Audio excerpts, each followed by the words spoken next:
Essecanas e essecanos, tudo bem? Estamos nós de volta para mais uma sessão que não é mediúnica, uma sessão dos embalos de sábado à noite do ECK. Você já está conosco há mais tempo, já acompanha a nossa programação e sabe que a cada 15 dias, em média, estamos aqui a trabalhar os principais temas da atualidade planetária, da atualidade do meio espírita, aqueles temas que você não vê em nenhum outro lugar, mas vê aqui, nos canais, nas plataformas do grupo Espiritismo com Kardec. Ficamos muito felizes com a sua presença, com a sua simpatia, com o seu conhecimento, com tudo aquilo que você irá desfilar nessa noite conosco na nossa programação da live desta noite, que tem um tema alvissareiro, um tema que, repito, você não vê por aí, mas vê aqui no ECK. Está aí já o nosso recadinho padrão, permita que nós possamos identificar você na sua participação, nos seus comentários. Clique nesse link, não tem vírus, não é pegadinha, e você estará, então, se identificando para, nos comentários, seja no Facebook, seja no YouTube, aparecer aqui embaixo, como já apareceram vários, o nome, a sua foto, na contribuição que você dá a essa nossa programação de debates, a esse pinga-fogo do nosso ECK. Minha técnica está dizendo que o meu som está picotando, é isso? Posso tentar alterar aqui o microfone, então está bem? Ju, deve ser a tua conexão, mas agradecemos aí a observação. Um pouco baixo? Bem, aí eu não posso mexer no volume agora, Sardinha. Vamos deixar para uma próxima oportunidade. Minha gente, hoje o tema é: a ciência investiga as experiências de quase morte, as EQMs. Por que, então, os espíritas em geral só validam o que vem dos mortos? Essa é uma questão muito importante. Vamos aí trabalhar com conceitos científicos, filosóficos, de pesquisa e prática da relação com a imortalidade, as experiências de quase morte que são investigadas há muitas décadas pelas instituições de pesquisa mais conceituadas do mundo. Tivemos, inclusive, alguns expoentes que tinham vinculação com o movimento espírita, que trabalharam essa temática, e vamos ter a oportunidade de trabalhar com um especialista na área, o nosso convidado da noite. Antes, no entanto, eu gostaria de agradecer aquelas pessoas que conversaram conosco durante a semana, nos sugeriram algumas questões, trocamos ideias para poder montar a nossa programação da live de hoje. São elas: o Alexandre Ferreira, o Alexandre Júnior, a Deise Manzano, a Eliana Haddad, a Kátia Pelli, o Manuel Fernandes Neto, o Márcio Saraiva, o Marco Milani, o Marcos Braga, a Marta Noves, o Nelson Santos e o Sérgio Tizen. A eles, o nosso agradecimento em nome do ECK pela perspectiva de termos alguns questionamentos muito pontuais sobre esse tema tão instigante e tão interessante. Antes de chamar o pessoal que vai dividir a bancada comigo, eu quero destacar um trecho que foi selecionado pelo professor Allan Kardec e que consta da Revista Espírita, no fascículo de junho de 1867, com o título de Necrologia.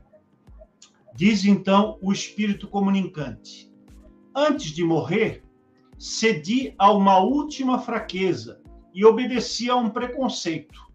Não que minha crença tivesse fraquejado ante o medo do desconhecido, mas para não me singularizar. Ora, depois de tudo, a palavra de um homem que vos fala do futuro é boa para ouvir no momento da grande viagem. Olha a grande viagem aí que a EQM estuda. Essa palavra, a grande viagem, é cercada de ensinamentos envelhecidos, de práticas desgastadas. Eu sei disso, mas não deixa de ser a palavra de esperança e consolação. Vejo com os olhos do Espírito. Vejo um tempo em que o espírita, ao partir, será também cercado de irmãos que lhe falarão do futuro, de esperança, de felicidade. Meu Deus, obrigado por terdes permitido ver o clarão da verdade nos meus últimos instantes. Obrigado por esse abrandamento das minhas provas. Se fizer algum bem, é esta crença abençoada a que devo, pois foi ela que me deu o vigor material e a força moral necessários para curar. Foi ela que me permitiu a lucidez de espírito até os últimos minutos. Assim, na comunicação, o espírito equinemante.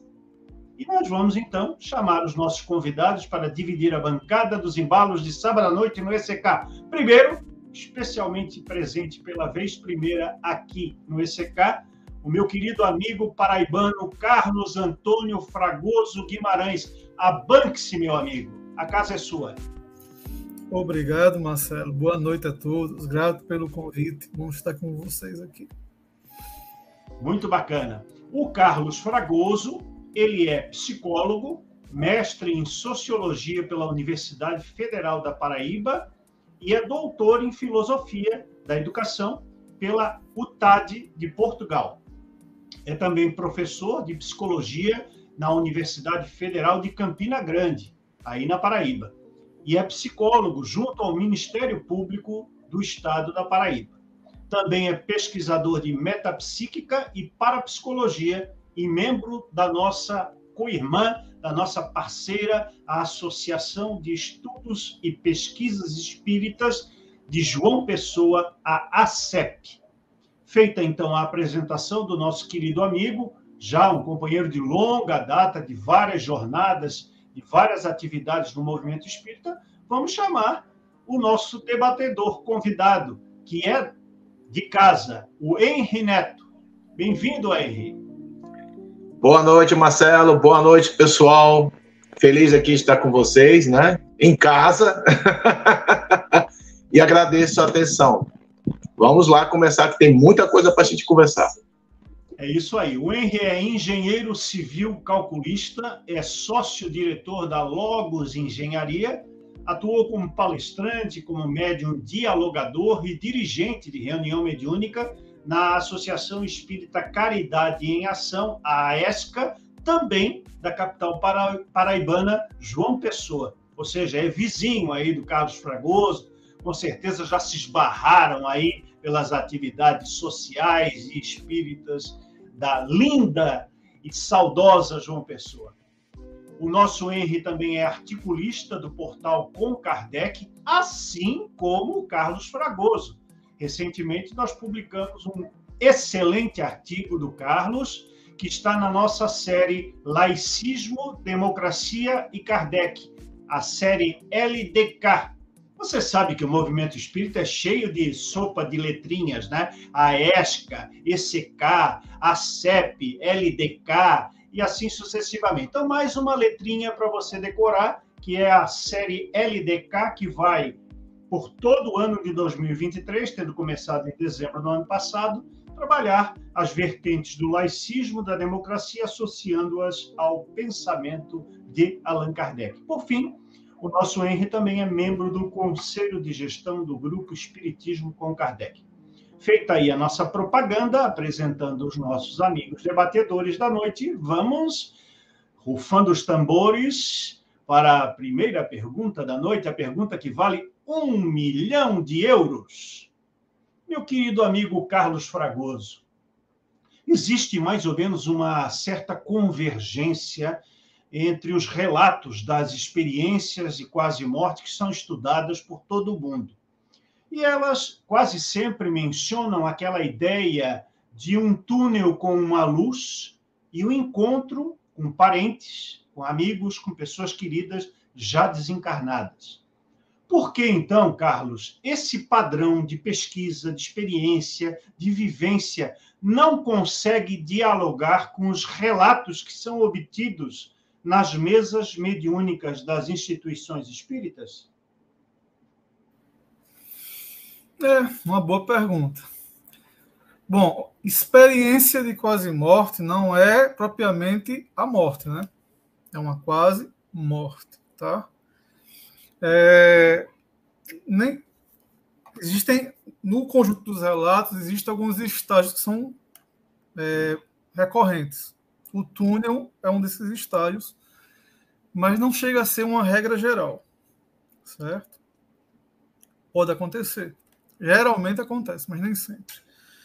E quanto aos relatos que nós temos dos espíritos, né, veja só, já morreram, né? Realmente passaram por um outro processo, ok?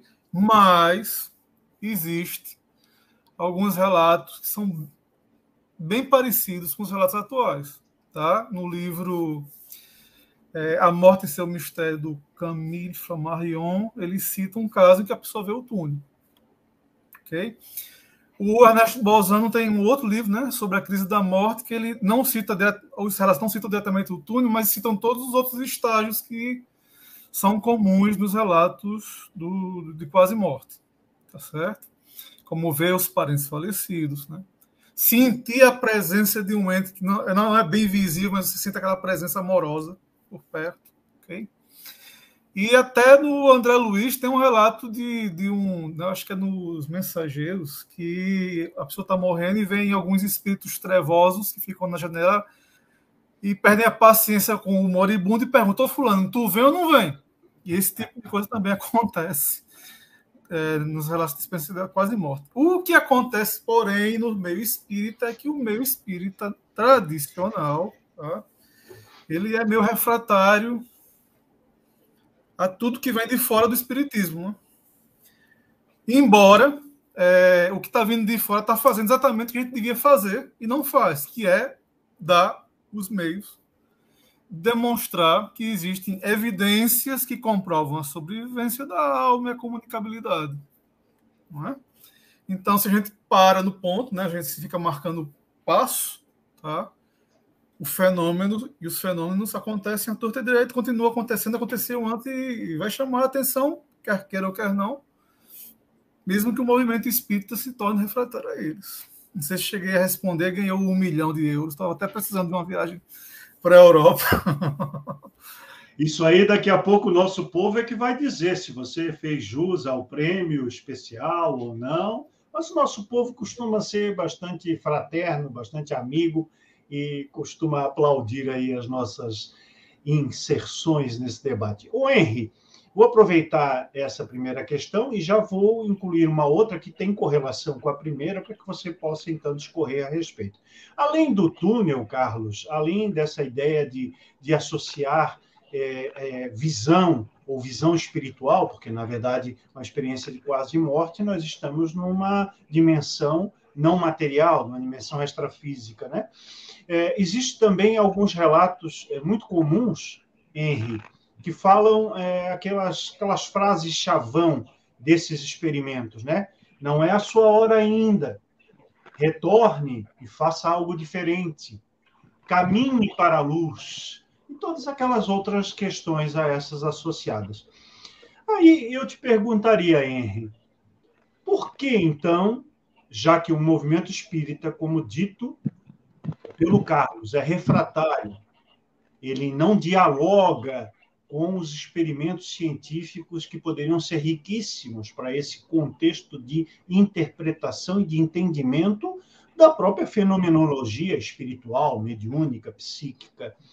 Por que também, então, os espíritas, em geral, aqueles que escrevem livros, aqueles que fazem palestras e conferências, inclusive os nossos mais renomados conferencistas brasileiros, aqueles que são figurinhas carimbadas nos congressos de livre exposição de talentos do movimento espírita mainstream, do movimento espírita tradicional, por que essas pessoas, esses célebres companheiros de lida espírita, ignoram completamente os estudos relacionados às experiências de quase morte e similares? Aí, Marcelo, a gente vai entrar numa celeuma enorme, né? O movimento espírita é diferente do espiritismo. O movimento espírita é religioso, infelizmente, no Brasil. Não era para ser assim. Gabriel Delany, logo após, quando ele começa a escrever, ele se baseia, inclusive, no trabalho do Richer, que era um fisiologista francês, e também do Crookes, né? Eu tenho lá minhas reservas com relação ao Crookes, e também um pouquinho, acabei de ler todo o trabalho do Delany, ele tem algumas coisas que eu não concordo, mas ele tem um livro sobre animismo que ele fala muita coisa tentando juntar a tão importância do animismo, quer dizer, o corpo com o espírito. E ele faz essa mescla, ele começa a falar sobre os estudos da ciência da época, quer dizer, era outro diálogo. O espiritismo naquela época tentava conversar com a ciência, porque os espíritas da época eram filósofos cientistas. Hoje, infelizmente, são religiosos. E fica batendo. Você sabe muito bem que religião não dá certo com ciência. Isso é secular. Essa luta é secular. Enquanto a ciência chega e diz assim, ó, vamos analisar, vamos pensar, vamos raciocinar, a religião bate e diz assim, não, é do jeito que é e acabou e pronto. Eu só queria lembrar uma coisa importantíssima. Kardec estudou EQM, só que não foi com esse nome. No livro O Céu e o Inferno, na segunda parte, tem um médico, o senhor Candon, que acontece isso com ele. Ele está morrendo, ele é declarado morto e volta. E volta. E essa evocação é riquíssima para estudo, porque ele mostra a fase do espírito que na época não existia a palavra EQM, né? Mas Kardec começa a falar, começa a abrir horizontes para esse estudo. Então, esse estudo da EQM, eu tenho certeza que Kardec participou de várias, viu, tinha catalepsia também na época, que é outra coisa, mas ele viu o fenômeno e colocou essa evocação no livro Céu e Inferno, na segunda parte, justamente para provocar essa discussão. Por quê? Tem uma coisinha que eu quero deixar a pergunta para o Carlos, que eu sempre acho curioso. Se você ler a obra, o Livro dos Espíritos, o Livro dos Médiuns, até o próprio Céu e Inferno, tem um capítulo sobre a perturbação, toda a obra fala o seguinte, que todo o espírito, quando vai passar para outro lado, ele tem uma perturbação, pequena ou não. Tem uns que têm uma perturbação enorme e outros não. O que eu observei nesses relatos de EQM é que eles não passam por isso, eles passam por uma sensação boa. E não é o caso, mas aí o Carlos já deu uma pincelada, dizer que realmente os relatos de pós-mortem são diferentes. Mas eu queria perguntar para o Carlos. Carlos, existem alguns neurocientistas, alguns cientistas que não aceitam o espírito, estão começando a colocar esse nome de consciência, eles estão falando, existe uma consciência que sobrevive ao corpo por um certo tempo. Eles não abrem a mão que é um espírito. Então, eu queria perguntar para você, essa sensação dessa tranquilidade, dessa coisa gostosa que eles relatam, esses 3.000 e tantos casos, isso não é provocado pelo cérebro para que tenha um certo conforto nesse desligamento? Essa é uma dúvida que eu tenho, porque se você pegar os relatos dos espíritos de Kardec, você tem a perturbação. E não é de acordo com os relatos dessa sensação gostosa. A grande maioria, quando vai ser evocada, e diz que estava ainda meio... Até o senhor Sanson, que é no Céu e Inferno, é um dos espíritos mais felizes, até que Kardec chama, ele demora 3 horas, mas ele ainda fica perturbado, mas ele tem consciência do que vai acontecer depois, e aí ele começa a falar. Então, eu queria perguntar para o Marcos, essa sensação que eles falam, que é gostoso, esse túnel, tem alguma coisa na neurociência? Porque tem alguns médicos e cientistas falando que é uma sensação provocada pelo cérebro. Aí eu deixo a pergunta para você. Ok. Olha, como eu disse, existem estágios, tá? Existem pontos em comum, mas nem todo mundo tem as mesmas experiências, tá? Tem um grande cientista brasileiro, infelizmente muito pouco falado, e era espírita, tá? Bateu muito forte para recuperar a questão da ciência no movimento espírita, que foi o Hernando Guimarães Andrade, que ele tem um livro muito interessante, né, sobre o perispírito, né? E ele fala da questão do desencarne. O desencarne, ele não se dá também por etapas, ok? Lembre-se, a gente tem o corpo espiritual, que é o perispírito, tem o corpo físico, né? Mas o perispírito em si, tá? Nada impede que existam outras, digamos assim, outros níveis constitutivos, tá? O que é que o Hernando fala? Que na hora da morte, primeiro sai o elemento mais sutil, que está ligado à questão da cognição. Depois é que vai vir totalmente, o perispírito vai se destacar do corpo, aí vem toda aquela carga emocional, certo? Então, provavelmente, estou teorizando aqui, provavelmente nas questões da EQM, que a gente chama de transpessoal, em que tem aquele sensação de bem-estar extremo, realmente tem vários relatos sobre isso. O que acontece é que, primeiro, essa parte cognitiva se destaca, e algumas vezes a pessoa que vê o corpo de cima, certo? Vê o próprio corpo, não consegue ver o corpo espiritual, mas sente uma consciência ampliada, provavelmente porque o desenlace não se deu completamente. Porque na hora que sai o corpo, a gente sabe que uma parte do perispírito é constituída de material nervoso, tá? Ligado às emoções. Provavelmente é isso que acontece. Agora, não são todos os casos de EQM que acontece essa questão de consciência ampliada, não. Tá? Muitas vezes a pessoa tem um choque ao ver o próprio corpo, se sente meio perdido. Por exemplo, um caso muito conhecido no século XX foi de um médico na Segunda Guerra Mundial, certo? Um soldado que estava terminando o curso de medicina, mas já estava trabalhando como médico na guerra, que pegou uma pneumonia e, bom, morreu, certo? Ele sai do corpo, se vê vivo, né? Ele vê assim as mãos assim, tenta atravessar a porta, né? Puxar a maçaneta, não consegue, porque a mão atravessa a porta. Sai, tenta falar com as pessoas não entendem, ele não entende a situação em que está. Só vai entender quando reencontra o próprio corpo mais tarde, certo? Alguns bons minutos mais tarde. Então ele não teve essa consciência expandida, não. Então isso depende muito de cada caso, certo? Não sei se ficou muito claro, não. Agora, sim, a questão sobre se essa experiência seria uma reação do organismo, né, para enfrentar a ansiedade do fim, é uma teoria. Só que tem o caso de Pan Reynolds, que é um caso clássico, em que ela tinha um aneurisma cerebral, foi fazer a cirurgia, tirou-se todo o sangue dela, tá? Baixou-se a temperatura, ok? Ela viu o corpo, viu que os médicos conversaram, viu os instrumentos que foram utilizados na cirurgia, depois escreveu para eles que ela não tinha visto antes, ok? Viu que estavam sendo conversados fora da sala de cirurgia, tá? E depois de algum tempo é que ela teve a experiência do túnel. É aquela coisa, o túnel às vezes não acontece de primeira, não. Leva um certo tempo para acontecer, tá certo? E não é bem um túnel, não. É mais uma espécie assim de, como é que se diz assim? É como se fosse um vórtice sugando a pessoa, tá?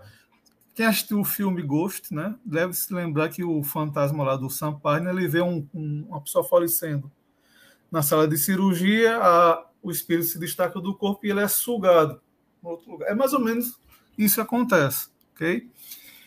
Agora, sim, como é uma experiência que não é uma experiência comum, é muito difícil para quem vivencia isso traduzir realmente em palavras o que foi visto e o que foi sentido, né? Mas veja só, se a coisa fosse só uma reação do organismo, tá? Para distrair a mente na hora do desencarne, tá? Você não teria essas informações extracorpóreas que algumas pessoas trazem de volta, ok? E com relação à questão da consciência, por que se usa essa palavra consciência no lugar do espírito? Porque a palavra espírito está muito desgastada. Entendeu? É muito complicado para alguém da área médica ou certo da área científica que tem essa noção dessa realidade chamar a atenção do meio tradicional científico usando termos que são típicos das religiões. Então, se tu usa o termo consciência como sinônimo de espírito. Não sei se eu consegui responder a contento. Eu penso que há uma mescla nesse processo, né?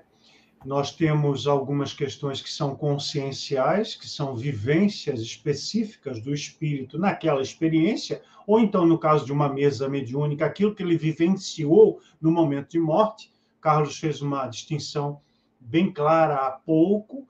Quase morte não é morte, pode ter elementos similares e elementos diferenciatórios, até porque, como diz a clássica literatura espírita, ninguém morre antes da hora, né? Conceitos da obra de Kardec. Então, você pode ter experimentos, vivências, sensações, compreensões que são similares à quase morte e à morte propriamente dita, e outros que são muito diferentes. Penso também, Carlos e Henry, que é importante agregar a esse edifício o patamar de crença do indivíduo.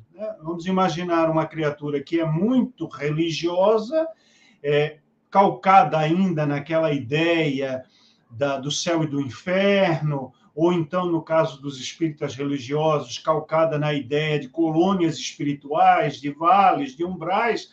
É muito provável uma projeção de consciência, uma imaginação, uma criação mental que vai lhe favorecer experimentos dessa ou daquela natureza. O Beto está lembrando aí, na esteira do que o Henry falou, um relato contido na Revista Espírita de setembro de 58, onde a senhora Schwabenhaus, né, teria uma perturbação em um desencarne posterior que viria a acontecer horas depois da tal experiência de quase morte. Mas que Kardec, até pela contextualização terminológica da época, não usou EQM e usou como uma situação de desdobramento. Muito boa a tua lembrança, Beto. Justamente esses insights que aparecem na obra espírita, que depois, como o próprio Kardec disse, seriam recontextualizados pelos progressos científicos, e aí caberia o espiritismo acompanhar para e passo o progresso da ciência e ressignificar ou reconceituar muitos dos termos que a nossa incapacidade da segunda metade do século XIX não permitia divisar. Bom, já que o Carlos Fragoso falou no Hernani Guimarães Andrade, nós vamos puxar uma pergunta que fala exatamente desses virtuosos, desses indivíduos que estão num outro patamar de conceituação, de entendimento, de pesquisa, de filosofia, de ciência espírita. Então, no curso do século XX, meus amigos, nós tivemos no Brasil e no exterior, sobretudo aqui na América Latina, muitos pesquisadores, cientistas e filósofos. Foi, assim, um tempo muito virtuoso, muito pródigo na produção de conhecimento espírita pelos encarnados. E aí nós entramos num segmento que não pode ficar fora desse debate, que é justamente a importância exacerbada que dão as instituições e as pessoas que se ligam ao espiritismo aos relatos post-mortem, ou seja, aos relatos de obras mediúnicas, dando a esses espíritos que se comunicam uma estatura espiritual que muitas vezes eles não possuem, e relegando ao último plano as pesquisas e a produção dos encarnados, algumas resgatando questões anímicas, ou seja, experiências do espírito em outras vidas, e outras em contato, através da intuição, através da comunicabilidade mediúnica, com espíritos muito elevados, mas que não assinam páginas. E aí fica a produção assinada e referida aos encarnados. Podemos citar Deolindo Amorim, Herculano Pires, o próprio Hernani, Cosme Marinho, Humberto Mariotti, Manuel Porteiro, Jaci Regis e muitos outros, todos circunstanciados ao século XX. O movimento espírita prefere, no entanto, a literatura mediúnica, dando um quilate de sabedoria aos espíritos que se manifestam através dos médiuns. A pergunta seria, essa pergunta é mais baratinha, tá, Carlos? Ela vale aí uns R$ 500, porque ela é mais fácil aí de contextualizar, né? Isso não favorece, diz o nosso contribuidor, o colaborador da live de hoje, não favorece uma cultura acrítica e a aceitação de conceitos e de espíritos tidos como inquestionáveis? Não, você acabou de responder a própria pergunta, né? A cultura que a gente tem no Brasil é essa mesmo. A gente não tem uma educação voltada para a crítica, não. Ó, basta...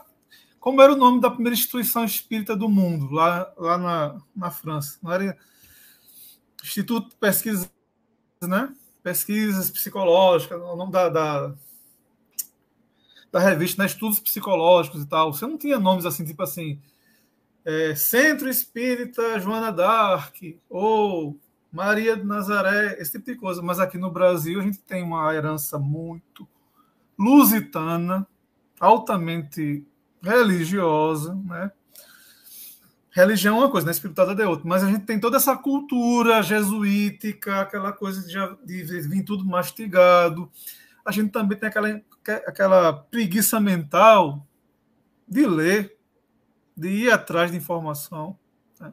Estou falando da cultura geral, tá? Não é só o movimento espírita, não.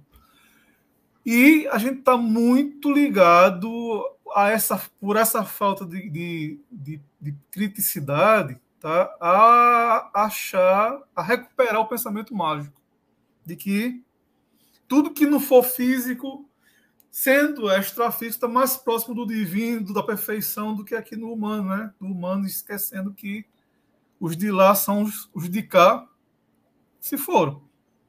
Não estão necessariamente numa instância melhor em termos de conhecimento do que nós que estamos aqui, não é? Mas a gente vê que os fundadores, né, os clássicos da doutrina espírita, citam comunicações, mas dificilmente citam os médiuns que transmitem as comunicações. E as comunicações, elas são selecionadas a partir de comparações. Não é? Aqui não, tá? Você tem o nome do espírito, tem o nome logo depois tem o nome do médium, e são seres considerados seres especiais. Não é? Esquecendo-se de que o médium é um intermédio, é tipo o intermediário, é o carteiro que interfere na mensagem, porque passa por ele, né? Não a informação tal como o espírito transmite, mas como ele interpreta. E aí aí é que se viria ter a consciência de que todas as mensagens deveriam ser reinterpretadas à luz dessa possibilidade. Com relação ao animismo, o animismo não é só ligado a questões de lembranças, não. Existem capacidades do espírito encarnado, que são do espírito encarnado, inclusive de efeitos mais incomuns, tá? Por exemplo, existem vários casos de poltergeist que não tem nada a ver com espíritos encarnados. A própria pessoa consegue, sem que ela tenha muita noção como, movimentar objetos. Mas isso aí não é necessariamente com a ajuda de um ser desencarnado, não. É uma capacidade dela, certo? Então, veja, isso também influencia. Nem todo médio consegue transmitir de forma igual mensagens dos mesmos espíritos, dos considerados os mesmos espíritos, porque sempre tem.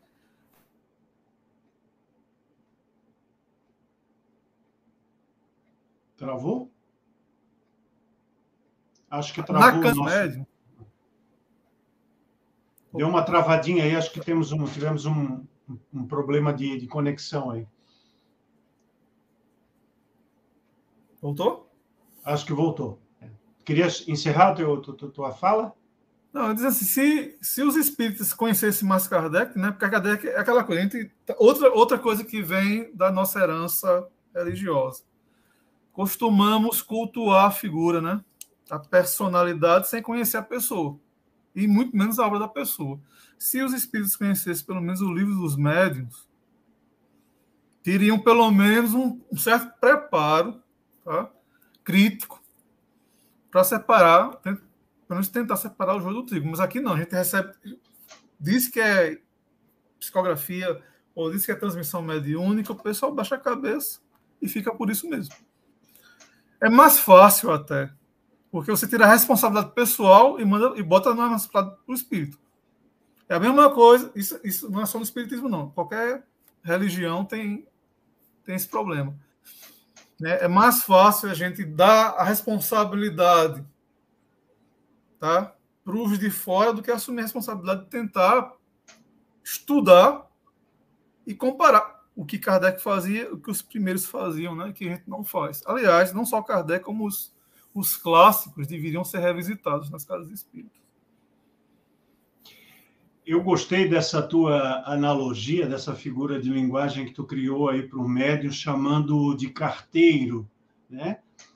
Eu penso que se o médium fosse um bom carteiro, um carteiro capaz, um carteiro diligente, nós estaríamos mais avançados em termos de comunicabilidade mediúnica e em termos de perspectiva de investigação e de análise das psicografias, coisa que no Brasil beira a zero, né? Nós temos pouquíssimos grupos isolados no país que fazem um exame crítico sobre a produção mediúnica dos seus grupos, das suas reuniões mediúnicas. A grande maioria é exatamente o carteiro, pega e entrega, né? Mas nós temos um problema grave, né, Henry, no Brasil, nessa mediunidade brasileira, que é o médium não é mais o carteiro. O médium abre a correspondência, dá uma olhadinha no que está escrito e começa a riscar, escreve por cima, faz uma flecha, escreve lá embaixo. Ou seja, o que é isso? É a adulteração da mensagem, ou a mistura da sintonia mediúnica travada com o desencarnado e a opinião pessoal do médium a respeito daquele assunto. Então, nós temos aí um meio animismo, meio mediunismo, uma mistura, uma salada de frutas e, é claro, uma desnaturação da carta, da mensagem que foi obtida mediunicamente. E aí muita gente, Carlos e Henry, fala o seguinte, agora nós estamos às voltas das cartas de Kardec, né? Que muitas pessoas já acessaram, inclusive pelas imagens que estão sendo disponibilizadas aos poucos à comunidade espírita e à comunidade não espírita. E aí você encontra muitas comunicações mediúnicas com o dedo de Kardec, né? Com os riscos de Kardec, com as palavras escritas por cima, ou com algumas flechas, algumas conclusões, algumas interpretações. Mas, neste caso, não se trata de adulteração da mensagem. Kardec estava com a sua condição professoral, com a sua condição de entendido no assunto, melhorando a forma de expressão. Então, isso é um material riquíssimo, que faz uma ponte com aquilo que nós fizemos do Espiritismo na Terra Brasilis. Então, vou chamar o Henry para essa questão que o Carlos acabou de responder, com uma segunda questão a ela análoga. Você acredita, Henry, com base nisso tudo que a gente conversou, com esse diagnóstico que o Carlos acabou de traçar a partir de um religiosismo exacerbado no movimento, que dá uma autoridade moral para os espíritos, que coloca a questão da inquestionabilidade desses manifestos, dessas comunicações? Eu perguntaria a você, é possível acreditar numa mudança a curto ou a médio prazo na cultura espírita brasileira, considerando aí a imensa maioria dos adeptos e participantes das atividades espíritas, no sentido daquela preferência exclusiva pela literatura mediúnica e do afastamento, seja da produção filosófica dos espíritas encarnados, seja dessa conexão que trabalha o tema de hoje com as pesquisas científicas? É possível acreditar numa mudança de paradigma? Marcelo, eu vou falar uma coisa para você. Eu estou um pouco pessimista. Eu acho que nessa encarnação, eu e você, a gente não vai pegar isso, não. Pelo problema sério do sincretismo e do anacronismo. São dois problemas muito sérios. Primeiro, você só vai conseguir entender o espiritismo, tá? Porque, para mim, espiritismo é Kardec. Essas outras obras aí, essas obras mediúnicas, confundem as pessoas. As pessoas têm um problema aí sério de endeusar André Luiz e Emmanuel. Não é para se fazer isso. Tem muita coisa boa, eles falam muitas coisas boas, porém tem muita distorção. Tem crença falando em colônias, como você falou, falando em umbral, que nada mais é do que o céu e o inferno, o espírita. Tem o rostanguismo, causando um estrago tremendo na filosofia espírita. E o problema é que as pessoas, como o Carlos citou, não estudam. Então, no Brasil, fez esse sincretismo religioso com as religiões afro-africanas. Você vai na Ubanda, você tem São Jorge, você tem um montão de coisa. E fizeram isso com o espiritismo também. O grande problema que eu tenho certeza e penso é o seguinte: vamos lá para trás. O espiritismo tem 160 e poucos anos, mas vamos lá para trás. Jesus, porque tem uma frase no meio espírita que eu não gosto, que as pessoas falam assim: não, mas a espiritualidade não ia deixar acontecer essas coisas com o espírito André Luiz e o Emmanuel, eles são elevados, a espiritualidade não ia deixar Chico receber. E Jesus? Eu pergunto, e Jesus? Que não escreveu nada, deixou essa mensagem maravilhosa para a gente, e você vai no livro que Jesus disse do Barta Eton, tem lá os copistas, os monges copistas, pegando e trocando as frases e aqueles textos porque os primeiros textos de Jesus eram poesias soltas, as fontes e essas fontes se perderam. A partir daí fizeram o primeiro Evangelho de Marcos, depois veio Mateus. Adulteraram Jesus, Marcelo. Adulteraram Jesus. Estão adulterando Kardec. E o pessoal fica quietinho, achando bom. Sabe por quê? Porque do jeito que o espiritismo é no Brasil, ele é uma religião. E aí ele tem adeptos e gera uma massa. E aí o que a gente enfrenta? A gente enfrenta declarações de médiuns famosos falando besteira e todo mundo fora do espiritismo. Olha aí esse líder religioso falando, apoiando as porcarias que fizeram aí no 8 de janeiro. Então, eu fico abismado com essas coisas. A gente não pode e não deve nunca pegar uma frase de um médium, de um espírito, e jogar como verdade absoluta. Você falou aí do carteiro, Erasto, no livro dos médiuns, chama o médium de máquina de escrever, uma ferramenta. Uma vez eu falei isso numa palestra, fui chamado a atenção. Não falo isso não, porque os médiuns são missionários. Missionários? Como missionários? Então, é uma prática no Brasil totalmente equivocada. A gente tem uma coisa, por exemplo, se você vai estudar as obras do Gabriel Delany, ele vai falando do sonambulismo, da consciência, dos magnetizadores, aí você tem todo um estudo do efeito da psique, da parte anímica, com o espírito.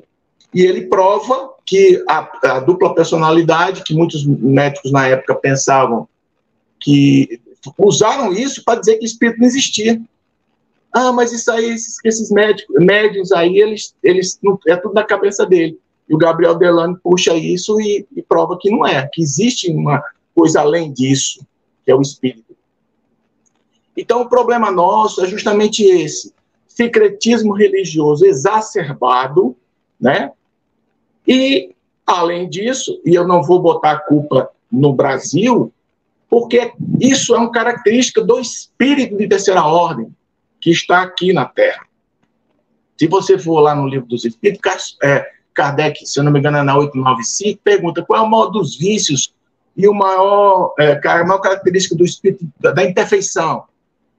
Interesse pessoal. Então, nós somos espíritos de interesse pessoal aflorado. Por isso, que tudo que Jesus falou, as pessoas da época colocaram interesses políticos dentro, colocaram interesses religiosos dentro. E a mensagem de Jesus chegou para a gente totalmente alterada.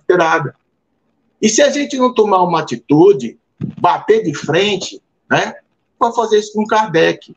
Eu faço o que eu posso. Você, Marcelo, queria aqui falar em público, e eu nunca falei, vou falar, admiro o seu trabalho do SDK, porque nós batemos de frente contra isso. E você sabe, meu caro amigo, a reação que a gente tem, não é verdade? Nós temos uma reação muito grande contrária a isso. Mas temos que fazer, porque senão, daqui a uns 200 anos, quando nós voltarmos, Marcelo, a gente vai ter uma igreja aí, onde o santo será Chico Xavier, Emmanuel e André Luiz, e Kardec era um professorzinho lá do século XIX, que não importa o que ele falou, o que ele passou, já temos uma nova versão do Espiritismo. Se apropriaram do nome Espiritismo, em vez de colocar um espiritualismo, e aí ficou essa bagunça que você falou. Essa é a minha visão. Eu gosto sempre de tocar, porque quando você vai tirar o anacronismo, vai estudar a revista espírita, vai ver o contexto da época que Kardec viveu, o diálogo que ele tinha com os religiosos, com os jornalistas, os críticos, com a ciência, você vê um plano totalmente diferente do que é hoje, onde o Brasil ficam falando que é o coração do mundo e a pátria do evangelho. Não é não, gente. Não é mesmo.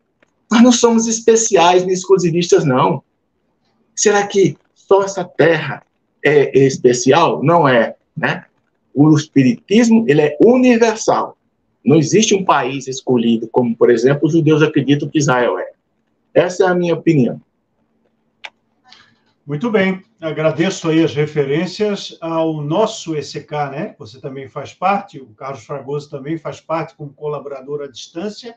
O ECK é um projeto coletivo, nós somos um coletivo espírita, progressista, laico, humanista, livre pensador e genuinamente kardeciano, para trabalharmos essas questões que são esquecidas pelo mainstream espírita, são colocados para debaixo do tapete e não são tratados com a seriedade e com a pertinência que esses temas merecem. Vou pedir para a nossa técnica para colocar o comentário do Pedro Henrique. Se a morte é uma coisa parecida com o sono, Carlos, por que nós não nos lembramos das experiências de quase morte? Afinal, nós acordamos depois. Bom, primeiro que ser parecido com algo não é ser algo, né? Tá? Segundo, o impacto. Quando você tem um sonho muito vívido, você não esquece ele, não. Ele pode se atenuar com o tempo, certo?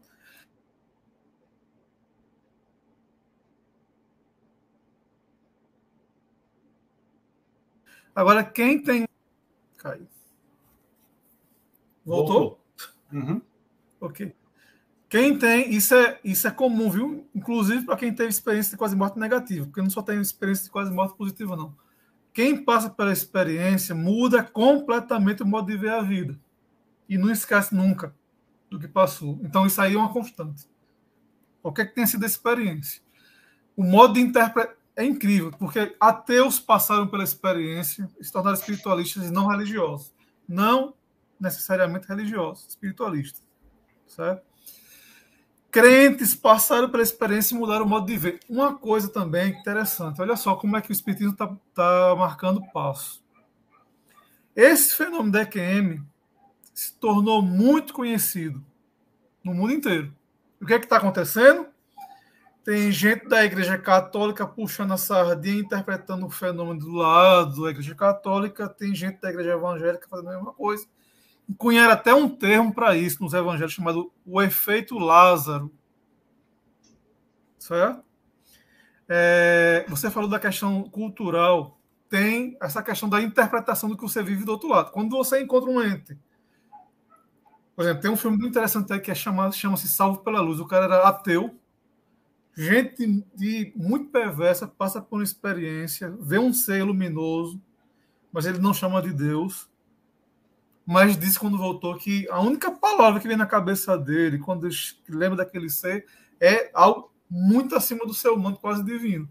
Essa sensação o pessoal interpreta culturalmente, mas quando você faz o que Kardec fazia, pega os relatos de EQM na Índia e nos Estados Unidos e compara, que você vê os pontos em comum, que era o que Kardec fazia com as diferentes comunicações, né, que ele coletava e estudava. Né? Então é isso aí. A EQM não é... A morte não é o sono. Parece-se, de um certo modo, com o sono. Outra coisa que eu me lembrei, falou-se daquela questão da perturbação, né?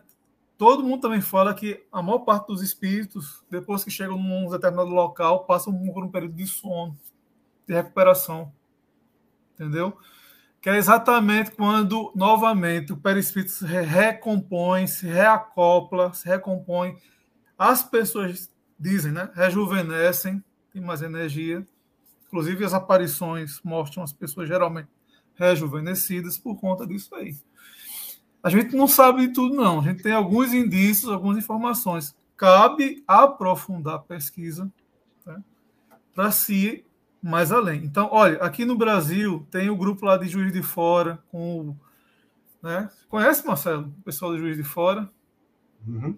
O Alexander Moreira, que estuda QM. Também estuda memória extracerebral de crianças espontânea.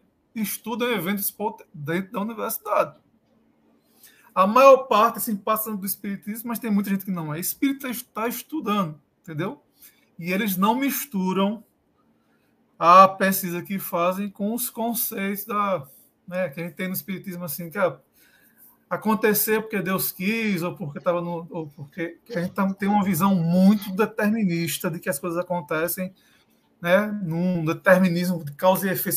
Se eu tropecei na pedra hoje, foi porque eu tenho uma pedra ontem, outra pessoa tropeça e por aí vai. Não é bem assim, não. A gente precisa ter, novamente, o senso crítico e a lógica para poder comparar as coisas. Ok? Eu não sei se é o Pedro Henrique, né? Se eu respondi a questão do Pedro Henrique. Olha, outra coisa, quando você está em estado alterado de consciência, né? Isso aí é assunto da psicologia transpessoal. Você tem percepções diferentes do estado comum de consciência. O estado de sono é um estado de consciência alterado, tá? O estado de sono sem sonhos é um estado de consciência alterado, tá? O estado de EQM também é um estado de consciência alterado, ok? Só que é muito impactante. Muito impactante. Outra coisa. Existem relatos de enfermeiros e médicos que veem o espírito do paciente saindo e, inclusive, relatam terem presenciado a formação de um túnel na sala onde estava o paciente e a alma adentrando lá. Casos raríssimos, mas acontece. E está tudo fora do espiritismo e a gente simplesmente ignora que isso aconteça. Vidência, Carlos? É um tipo de evidência. Agora, o que é que causa isso, a gente não sabe. Entendeu? Não sei se a situação em si, no momento da morte, é uma situação emocionalmente tensa, né? Tanto para quem está passando pela experiência, quanto para os familiares, quanto para a equipe médica. Tá? De certa maneira, promove também um estado de consciência alterado que permite a algumas pessoas verem essa passagem. Certo? Esse tipo de relato existe. O Raymond Moody, né, que foi o cara que cunhou o termo EQM, ele tem um livro falando sobre isso. Tá? Os enfermeiros, a equipe médica presenciando a EQM. Tá? Vou fazer 2 aportes nesse teu riquíssimo comentário a essa pergunta do Pedro Henrique. Nós estamos imaginando que seja Pedro Henrique, ele assinou P. Henrique. Então, pode ser Pedro, pode ser Paulo, né? A gente está chamando ele de Pedro Henrique. Se depois ele quiser esclarecer para a gente se é Pedro ou não é. Também, né? Aquela história, né? Pode ser Pedro, pode ser Paulo, pode ser Jesus, pode ser Genésio. Nós somos espíritos, assumimos aí parcialmente essa forma do nome da atual encarnação. Mas, Carlos, a propósito desse rejuvenescimento, né, nós que trabalhamos com reunião mediúnica há bastante tempo, nós vimos essas situações na pele. Eu não sou vidente, mas alguns médios videntes que estavam nos acompanhando em algumas reuniões mediúnicas mostravam, olha, esse aí parece não, é o espírito que atuou conosco aqui no grupo espírita durante algum tempo, desencarnou há alguns anos, ele está nos aparecendo, ele está se manifestando pela psicofonia ou pela psicografia, mas ele está bem mais moço, ele parece assim uns 20, 30 anos atrás, né? justamente recobrando aquelas faculdades, aquela energia, aquele vigor que era visto no auge da sua atividade durante aquela encarnação. Em paralelo a isso, Carlos, você sabe muito bem, o Henry também, a gente acompanha a mediunidade dos médiuns popstars do Brasil há muito tempo. Há uma personalidade muito conhecida, talvez a personalidade mais célebre da história do movimento espírita do século XX, parte do século XIX e parte do século XX, que foi Adolfo Bezerra de Menezes Cavalcanti. Este homem, este espírito, já apareceu de formas tão variadas, dependendo do médium em que ele esteja sintonizando naquele momento. E, no entanto, nós temos aí um médium famoso do Brasil, ainda em atividade, que quando incorpora, vamos usar essa expressão, que não é uma expressão kardeciana, mas que o nosso público pode entender melhor, quando há essa sintonia entre o espírito e o médium, e o médium passa por aquele fenômeno de transfiguração que está presente nos evangelhos, Jesus se transfigurou, etc. e tal. Este espírito do Bezerra de Menezes, quando está em sintonia, vamos imaginar que seja ele, vamos imaginar que esse seja efetivamente um fenômeno mediúnico clássico e pontual e verdadeiro, ele parece ter 160 anos. Né? Ele se encontra numa condição de senilidade avançada que não parece ser a condição comum contida em um livro dos médiuns, por exemplo. Né? Então, o médium desencarnou e hoje teria 150, 160, 180 anos, aí ele tem que aparecer com essa formatação através da mensagem mediúnica, com aquela linguagem assim, muito cansada, aquela voz apanhada, prejudicada. Nada disso, minha gente, nada disso. Isso tudo soa como mistificação dentro do processo mediúnico. O espírito não precisa assumir necessariamente essa feição carregada, assoberbada, envelhecida, para validar a fenomenologia ou o experimento mediúnico. Quem atesta isso, quem coloca isso como ponto fundamental, está bem distante da teoria mediúnica de Allan Kardec, quando os espíritos conservam a sua lucidez, conservam a sua experiência, mas não precisam desse aparato, dessa encenação para convencer a nós encarnados. Bom, vocês falaram de consciência e tem uma pergunta muito boa sobre a questão da consciência que eu gostaria de ouvir. Vou começar pelo Henry e depois vou estender a pergunta a você, Carlos, como especialista e estudioso das EQMs e dessas questões afetas à experimentação espiritual, mediúnica ou não.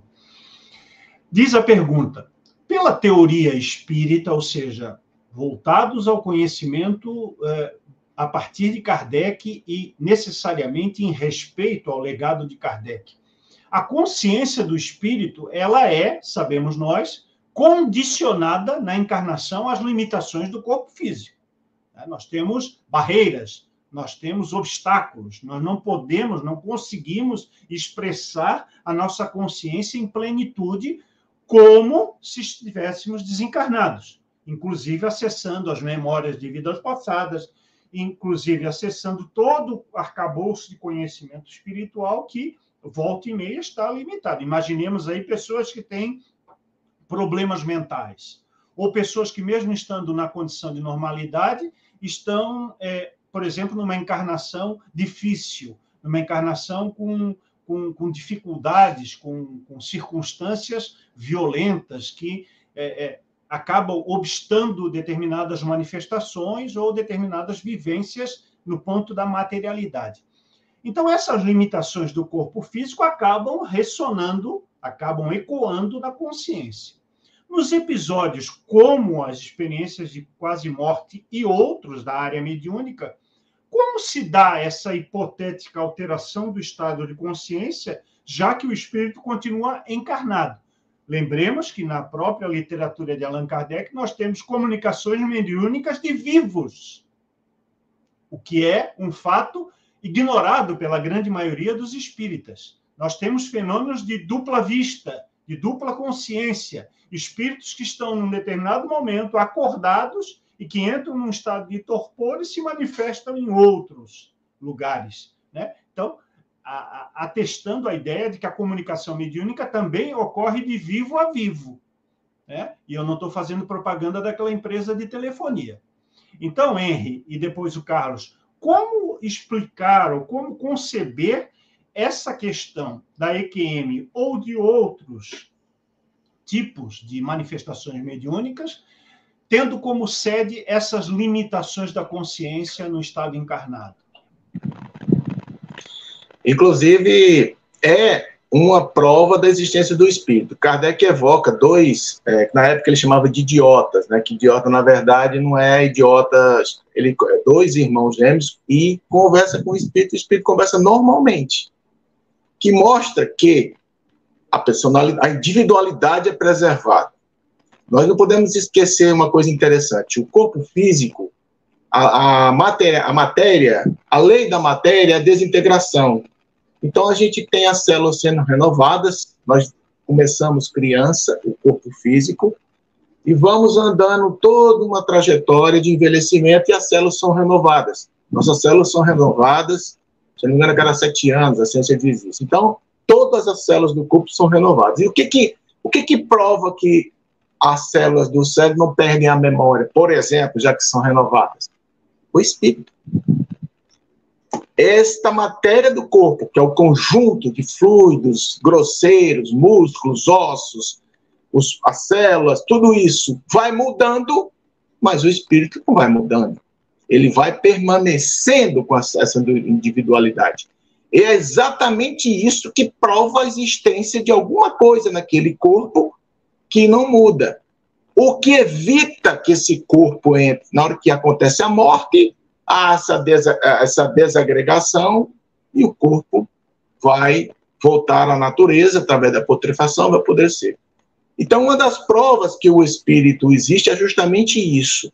Kardec evoca esses dois irmãos quando estão dormindo, é um dos casos, tem vários casos de evocar vivos, e ele mostra que, apesar do aparelho do corpo cerebral estar com problemas, o espírito está ali. E essa é outra forma de provar uma distorção no meio espírita, dizer que o perispírito tem órgãos. Não tem sentido o corpo influenciar no espírito. Pode influenciar dessa forma que você falou, de ele não permitir a total manifestação do espírito.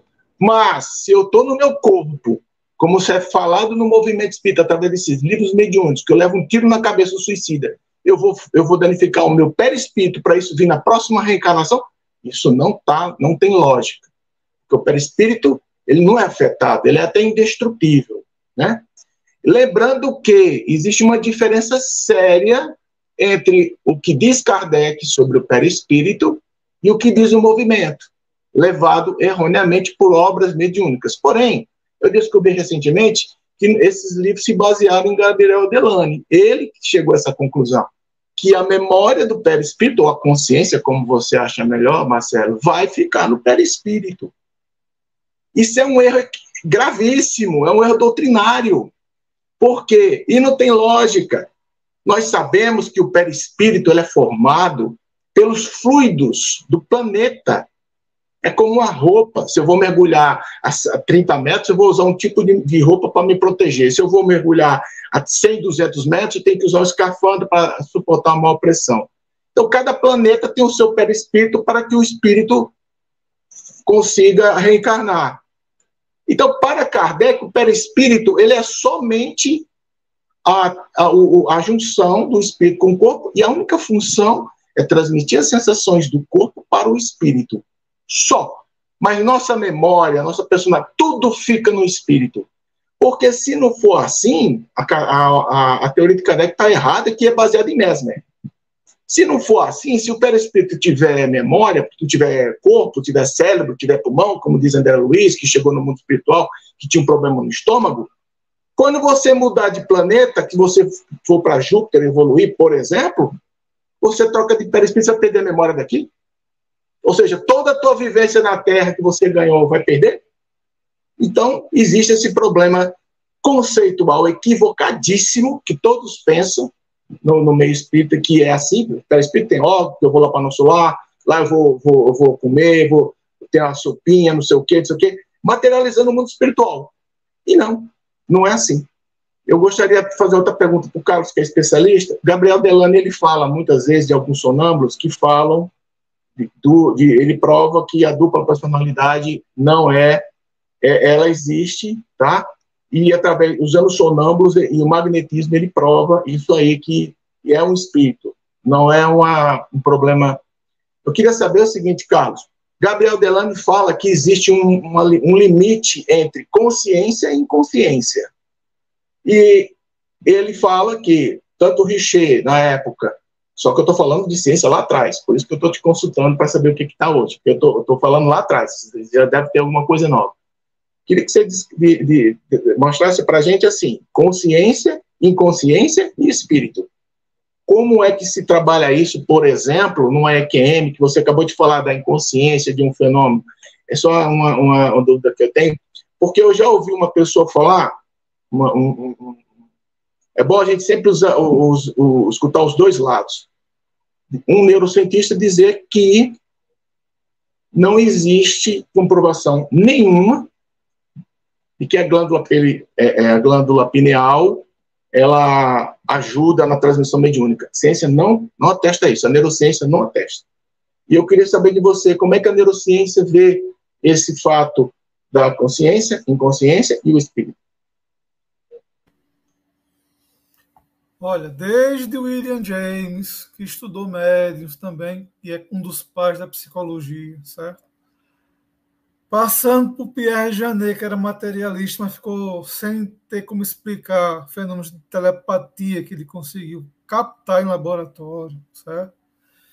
Chegando em Jung, que é um dos pais da psicanálise, por aí vai.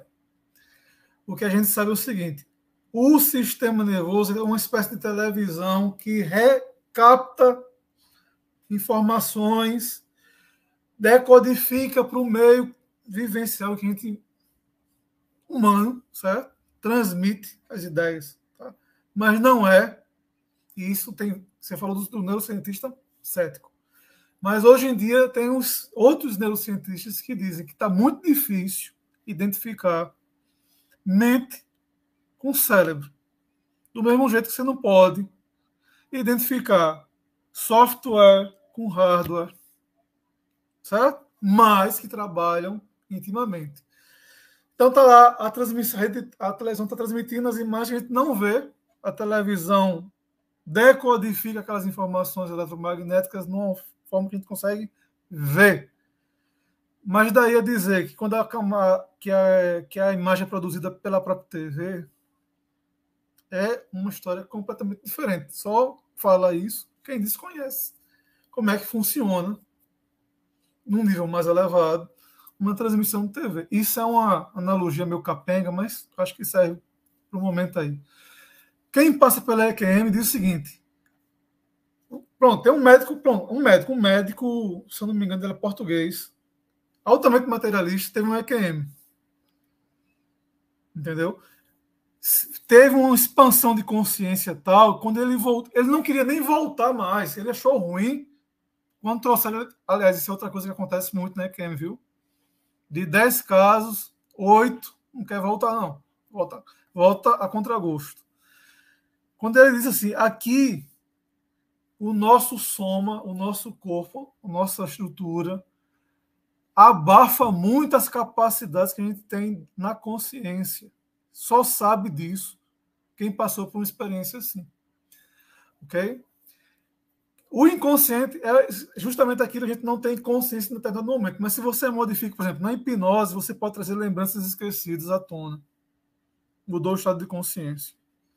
Um sonho que você esqueceu, se você sonhar novamente com algo parecido, dentro do próprio sonho, você se lembra daquele outro sonho que você tinha esquecido. Porque é um outro estado de consciência. Mudou o canal, mudou o seletor. Entendeu? Então, assim, o estado de vigília, tá? É um estado que a gente é educado a desempenhar papéis, a usar máscaras, que o Jung chama de persona, né? A máscara do advogado, a máscara do bancário, a máscara do... E a gente, às vezes, se identifica com a máscara e esquece da profundidade que a gente é. Esquece, a gente faz força para que a coisa fique abaixo do nível de consciência, certo? Mas não desaparece, não. Está registrado em algum lugar aí. Ok? Então, assim, quando você tem um estado de consciência alterado, como no é o caso da EQM, ou mesmo no caso da mediunidade, tá? Porque o estado de transe também é um estado de consciência alterado. Não é o mesmo estado de vigília, tá? Você tem novas capacidades de percepção, de acomodação de informações que você não tem no estado convencional. Agora, isso não implica que a pessoa que recebe a informação não interfira na informação que é recebida. É muito difícil para um espírito que é músico transmitir música para um médico que não sabe música. Certo? É muito complicado. Entendeu? Porque falta o background de conhecimento que a pessoa pode ter, mesmo que esteja esquecido. Mesmo que esteja lá por baixo. Tá? Mas é da pessoa. Mude-se. Por exemplo, ninguém aqui consegue se locomover na horizontal, andando na terra. Mas se você mergulhar, souber nadar, quando você vai para o mar ou vai para um rio, é a única forma que você tem de se locomover rápido, né? É nadando na horizontal. Muda-se o contexto, muda-se formas de expressão. Travou? Travou aí para vocês? Só a imagem. Pode continuar falando. Não, é isso. Então, quando você está... Outra coisa, quer ver um negócio? No meio espírita, no centro espírita, todo mundo tem a moral elevada, todo mundo é certinho. A mesma coisa acontece no YouTube, né? No Facebook. Todo mundo é feliz, tem aquelas fotos sorridentes e tal, porque o contexto promove esse tipo de comportamento. Saia do Facebook, passe do portão da casa espírita e você vê quem é a pessoa de verdade. Muito bem pontuado. Olha, eu vou trazer aqui um cumprimento do nosso companheiro, colaborador do ECK, o médium Sérgio Tizen, do Rio de Janeiro, que está fazendo um elogio à nossa proposta dessa live de trabalhar a EQM, né? Então ele diz assim: parabéns por divulgarem sobre as EQMs. Todos devemos nos inteirar sobre elas e, desse modo, os espíritas podem conhecer e saberão valorizar os fenômenos anímicos para diferenciá-los dos fenômenos mediúnicos, questão que nós vimos lá atrás, né? Ambos elementos psíquicos igualmente importantes.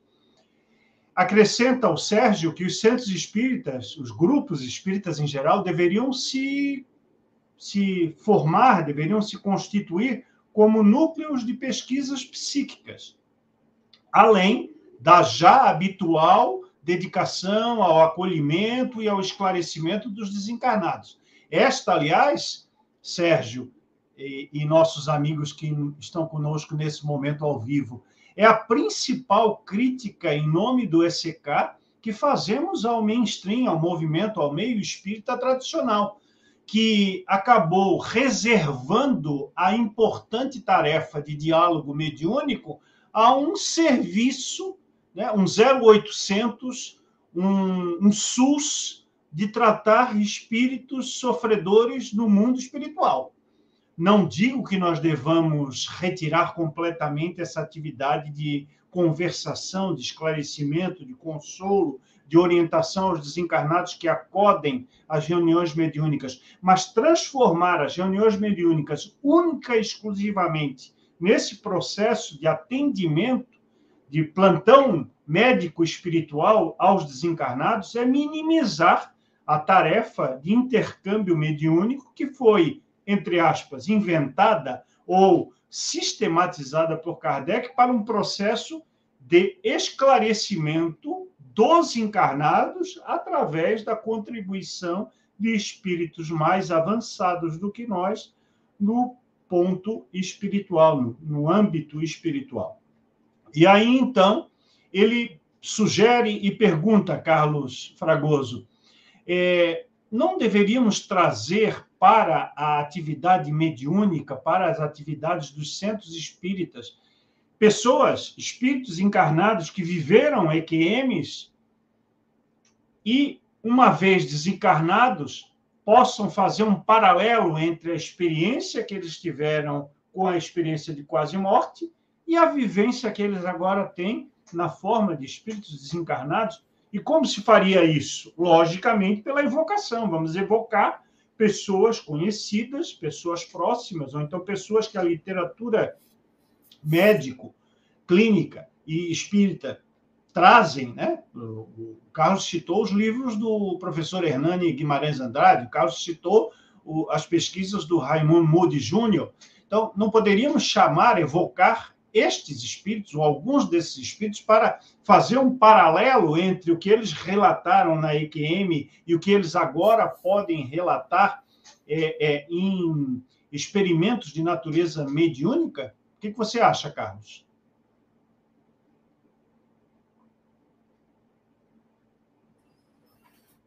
Opa, voltou aqui. Olha, isso aí deveria ser o básico do básico. Entendeu? Era o que Kardec fazia. Mas ninguém estuda Kardec. É o grande desconhecido. A gente tem muito que aprender com a natureza, com o que acontece fora do que é familiar. Só que aquilo que escapa do familiar perturba a gente, tira a gente da zona do conforto, né? Incomoda às vezes. Ok? E outra coisa, o pessoal tem preguiça, tem simplesmente preguiça de ver alguma coisa diferente daquilo que já está acostumado a escutar.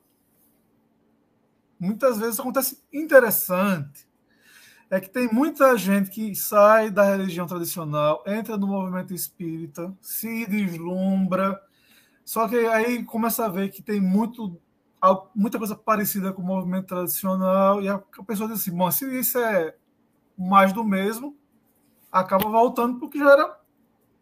Entendeu? Porque se acomoda, mas as pessoas realmente deveriam ter esse tipo de conhecimento, tá? O Raymond Moody está atuante ainda, certo? Ele tem um instituto de pesquisa e aí, o que é que ele está fazendo? Ele está indo atrás de pessoas que já tiveram EQM, que mudaram o modo de ver, perderam o medo da morte, está acompanhando, e quando essas pessoas começam a adoecer, tem uma doença terminal, o que é que ele faz? Ele convida a pessoa para o Instituto de Pesquisa e pergunta, você quer desencarnar aqui? Você vai ter toda a assistência, não vai ter eutanásia, não vai ter nada, você vai ter toda a assistência. Tá? Por que ele quer fazer isso? Porque a pessoa já está acessível à experiência, a equipe médica que trabalha com ele está também acessível à experiência, o que está acontecendo? Mais casos de médicos e enfermeiras que veem o espírito saindo do corpo e entrando num túnel. E isso está sendo registrado. Agora, o movimento espírita sabe disso? Não sabe. O movimento espírita sabe dos casos de recordação espontânea em crianças, tem recordação de vida passada. Ouviu falar, convida alguém, se tiver uma mãe de uma criança dessa que leve para o meio espírita tradicional, sem esse tipo de conhecimento, ela vai obter apoio para ajudar essa criança? Não vai. Você tem uma pessoa que está em casa, de repente, os móveis começam a balançar, vidro começa a quebrar, pedra começa a cair do céu do nada, vai para o movimento espírita, o cara está obsidiado, mas não resolve a situação porque falta conhecimento. O grande problema é isso, não se quer estudar, não se abre para outro tipo para a realidade que foi primeiramente demonstrada, popularizada pelo Kardec, pela equipe a equipe heróica lá, os Flamariões, os Delanes da vida, mas ninguém estuda mais isso aí. Quando acontece de ver isso aparecer na casa espírita, fica se rezando para a pessoa ir embora ou procurar um psiquiatra. Esse que é a nossa realidade. Outra coisa, tem como mudar isso? Tem. Só que quem faz a história não é um ente à parte da humanidade, não. Quem faz a história das coisas são as pessoas. Entendeu? Se o movimento espírita se acomodou e não quer isso, vai ser muito difícil que o espiritismo, feito por pessoas, se atualize, né? Pode acontecer? Pode, mas eu acho muito difícil. Ainda há pouco o Henry fez a referência à glândula pineal, que parece ser o fetiche dos espíritas em geral, né? A glândula pineal está sendo estudada no mundo inteiro pelos institutos de pesquisa, pelas clínicas, pelos médicos da ciência acadêmica oficial, médicos não espíritas, médicos materialistas. Nós cansamos de ver manchetes de tabloides espíritas no seguinte parâmetro, Henry: a ciência comprova o espiritismo. E aí vem uma cantilena sem fim, dizendo que o instituto de pesquisa, não sei da onde, e aí tem aqueles nomes bastante difíceis até de pronunciar, em partes obscuras do planeta, onde alguém está trabalhando com questões afetas à mediunidade, à espiritualidade, à sobrevivência do espírito e blá, blá, blá. Quando, na verdade, é essa realidade que o Carlos acabou de demonstrar mais uma vez. Nós não conhecemos nem o básico. Nós não nos debruçamos por uma série de pesquisas científicas feitas no final do século XIX, nas primeiras 3 décadas do século XX, daqueles que são conceituados, eu gosto muito dessa expressão, os autores espíritas clássicos. Né? Tem muito espiritinha que fala, o Gabriel Delany disse isso, o Leon Denis disse aquilo, o Flammarion disse aquilo, outro, o Aksakov, não sei o quê, e aí decoram uma ou outra frasezinha que é repetida à exaustão nos textos e nas palestras espíritas, mas ninguém acessou aquele conteúdo. Ninguém se debruçou para fazer essa ponte entre a pesquisa científica realmente embasada no conhecimento acadêmico, no conhecimento material, e a ligação com conceitos espíritas. Então, Henry, como alterar esse estado de coisas? Eu sei que lá atrás nós já falamos como modificar o pensamento espírita em geral em relação às reuniões mediúnicas para inserir nas atividades cotidianas da casa espírita experimentos que possam ter um pequeno conceito, um pequeno quê de cientificidade. Mas agora o outro ponto, como fazer, como fomentar aos espíritas em geral. Eu falo isso me baseando, inclusive, Henry e Carlos, nos dados do censo. Os censos dos últimos anos, quando realizados, inclusive o que está com seus resultados sendo divulgados a conta-gotas, nessa transição de governo, para saber efetivamente quem somos e o que fazemos, demonstra cabalmente que o movimento espírita é de nível universitário, nível superior, de classe média e de classe média alta, com possibilidades de conhecimento intelectual bem acima de algumas das outras religiões do nosso tempo. Então, nós temos um público-alvo que poderia estar se aprofundando em conhecimentos, não da ciência acadêmica que se faz nas universidades, por exemplo, onde o Carlos atua, mas um conhecimento que sai do senso comum e do senso da religiosidade exacerbada.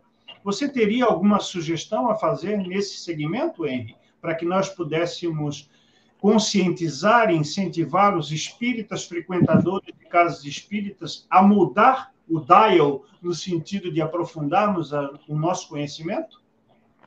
Sim, Marcelo, veja, é muito importante o que você falou, e aí vem um pouquinho de tristeza, porque você mostrou que o público é capaz.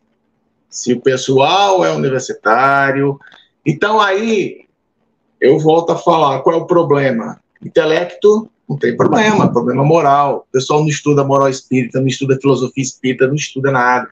E a moral, cadê a moral, gente?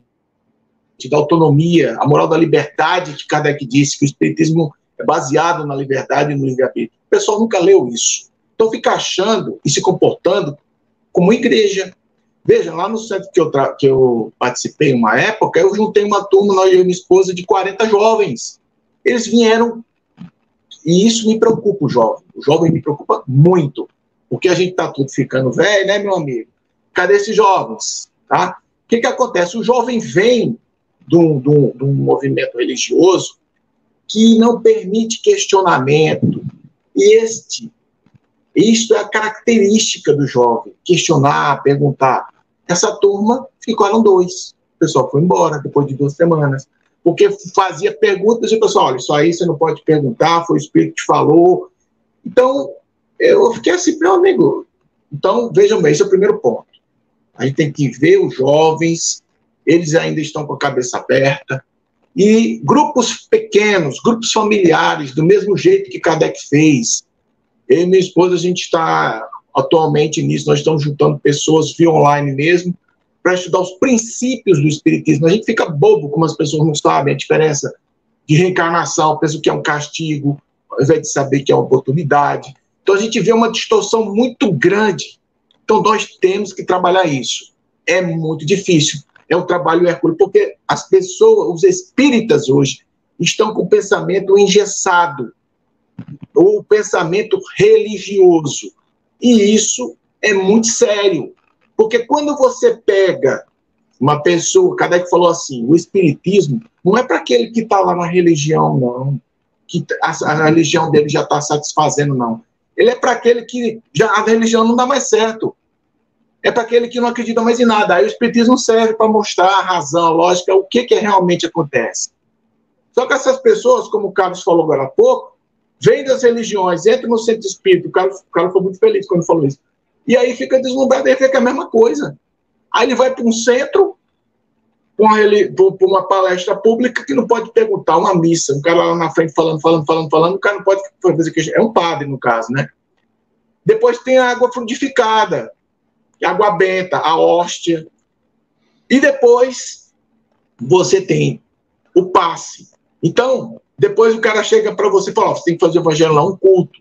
Tudo diferente do que Kardec falava. O espiritismo não tem culto, não tem líderes, não tem sacerdotes. O espiritismo não é isso que está se fazendo no Brasil, tá? E aí, só para fechar, vou falar aqui, Marcelo, eu senti uma grande felicidade, porque eu li há 153 anos atrás, 158, no livro Céu e Inferno, no capítulo O Inferno, Kardec falando dos relatos de Teresa d'Ávila, que foi e fez uma emancipação e viu o inferno. E relatou tudo. O Papa da época publica isso, dizendo que era uma prova que o inferno existia. E Kardec maravilhosamente fala, olha, os relatos dos estáticos, que na época não era projeção astral, era os estáticos, que eles estavam êxtases e faziam esse fenômeno de... E ele cita Teresa d'Ávila e cita Swedenborg. São os mais errôneos, porque quando o espírito volta, ele vai interpretar aquelas visões com as crenças dele. E foi exatamente isso que o Carlos falou. Ou seja, eu estou fazendo um link de um especialista do século XX, 21, especialista. Está certo que Carlos é um espírita, mas ele tem a parte de formação dele, técnica, com o que Kardec disse, é a mesma coisa. Então, muita gente no Brasil faz, viagem astral, não sei o quê. Cuidado com isso. Tem muita gente que fala, existe colônia porque eu fui e vi. Cuidado com isso. Então, a única forma, Marcelo, digamos, para fechar, eu leio o capítulo da Gênesis, o capítulo 18, o final dos tempos, da Gênesis de 60, a Gênesis 68, né? Que lá está dizendo o seguinte, que os tempos são chegados, é o título do capítulo, e fala que vai mudar o planeta, mas não é por um cataclisma, nem por um fenômeno extraordinário. São os espíritos que vão mudar. Cada vez que os espíritos vão chegando mais, a moral um pouquinho mais elevada, e isso vai mudar. E a minha esperança é esse capítulo 18 da Gênesis. Tem que morrer esses caras, tem que morrer tudinho, Marcelo, esse dirigente do movimento espírita. E os jovens, os espíritos, não esses aqui, mas os que vão renascendo, vão reencarnando, vão mudando isso. Essa é a minha única esperança, porque do jeito que está, não dá para mudar. Tem que morrer esse pessoal todinho, a fé tem que sair todo mundo e entrar cabeças novas, e senão não vai ficar nessa mesmice o tempo todo. Bom, então vocês estão vendo, né? O Henry está patrocinando aí um desencarne coletivo dessa turma toda aí que está tocando o espiritismo hoje, médiuns, dirigentes, conferencistas, expositores, instrutores de autoajuda, vendedores de livros, vendedores de cursos, seminários, etc. Então, para o Henry, não é o ECK que está dizendo, é o Henry. Essa turma toda tem que desencarnar para dar lugar a novas ideias. E o Henry não está falando, né, Carlos, nenhuma novidade, porque isso, desde que o mundo é mundo, e isso está flagrante na própria Gênese, que o Henry acabou de lembrar, que as ideias novas vão substituindo as antigas, que as novas civilizações bafejadas pelo desejo de progresso, pelas realizações e conquistas científicas, pelas digressões filosóficas, pelos movimentos de cultura, eles vão processando pouco a pouco as mudanças. Às vezes, para nós do ECK, que somos muito críticos do movimento como um todo, Carlos, parece que está demorando muito. Parece que nós estamos andando, como disse Lulu Santos, a passos de formiga e sem vontade, porque a gente gostaria que as mudanças fossem mais rápidas, fossem mais céleres e atingissem um quantitativo maior. Nós, felizmente, temos núcleos progressistas hoje no Brasil trabalhando nessa toada, e a ACEP, em João Pessoa, é um expoente desse segmento, que tem apresentado para nós, desde bastante tempo, alternativas a esse modo procedente tradicional do movimento espírita de convencionar tudo como uma revelação divina, tudo como dentro da padronagem do médium como sendo um revelador, um missionário da vontade divina, e colocando as questões mais pé no chão para que nós possamos adentrar um tempo de modificação realmente de consciências, e a partir da modificação de consciências, tentarmos uma movimentação a partir das questões da realidade exterior. Temos uma pergunta muito importante para a gente caminhar para o fechamento dessa nossa live. Nós estamos aí com 1h33 de trabalho, então eu vou encaminhar uma última questão, já deixando claro que o assunto não está esgotado e que nós teremos um revival, teremos uma segunda edição em uma data futura com o nosso Carlos Guimarães para tentarmos esgotar aí esse número bastante grande de questões, não só da produção do ECK, como questões que estão sendo colocadas no chat, conversações que estão acontecendo no chat e que a nossa técnica está registrando para utilizarmos num segundo momento. Carlos, eu te perguntaria assim, de bate-pronto, é possível, nesse momento do século XXI, o movimento espírita, ou o meio espírita, como falava Herculano Pires, dialogar efetivamente com as ciências acadêmicas, com as ciências laboratoriais, com as ciências dentro de uma metodologia, de um rigor científico? E, emendando uma pergunta na outra, para privilegiar aí a sua presença na bancada mais chique, mais famosa, mais diversificada do movimento espírita, a bancada do ECK. Por que esses experimentos, esses relatos da EQM não têm sido evidências suficientes para que as ciências em geral admitam a vida e a realidade após a morte? Então, são duas perguntas, né? Potencial humano para dialogar no movimento espírita tem de sobra. Entendeu? O que não tem é vontade política por parte dos dirigentes para isso. Tá? O que faz, infelizmente, essas pessoas são mais preparadas. Isso não é só problema do espiritismo, não, tá? É problema geral. Já dizia o Paulo Freire que toda criança nasce curioso, certo? E morre modelado, passivo, tá? A gente se acostuma com as autoridades e acaba calando a curiosidade.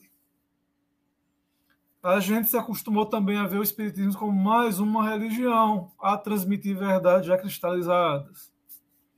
Então fica muito difícil você ter um ambiente para aceitar questionamentos e diálogos, né? Porque sai do modelo verticalizado para entrar no modelo horizontalizado, cooperativo. E ninguém quer socializar direito no nível, não. Ninguém quer se sentir igual a outras pessoas, não. Não se veem como irmãos e iguais no caminho da aprendizado, não. Tem sempre alguém que é autoridade e que vai dirigir, como, né, vai ser o motorista do centro. Bom, por aí vai.